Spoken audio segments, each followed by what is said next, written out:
When I told my wife that I wanted to become a Muslim, my wife, who had been a devout Christian her whole life, she told me, Shaun, I will never become a Muslim.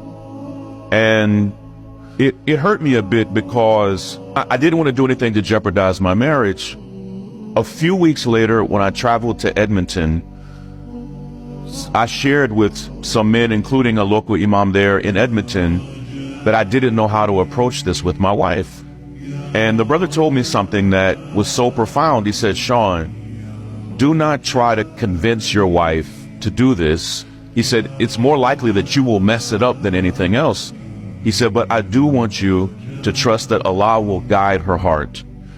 When I got home from Edmonton, this is in early January, just not that long ago, I laid both of those copies of the Quran on my dresser, not because I was like low-key wanting my wife to find them.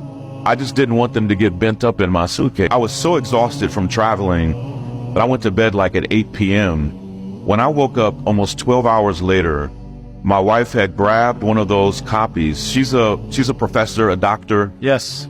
She had already, through the night, she had already read almost half of the Quran. When I woke up, my wife said to me something that was so shocking. She said, Shaun, I think we should become Muslims. And there's a powerful lesson there. Like most Americans, most of what my wife knew about Islam, she learned from places that you don't want to learn about Islam. If what you know about the Prophet Muhammad, peace be upon him, you learned from the news, if you learned it from movies, if you learned it from social media, it will be misinformation. And my wife, who's an intellectual, a voracious reader, first thing she said to me was, Shaun, the Prophet Muhammad, peace be upon him, he is not who I thought he was. Wow. And she was just moved by his life and his example.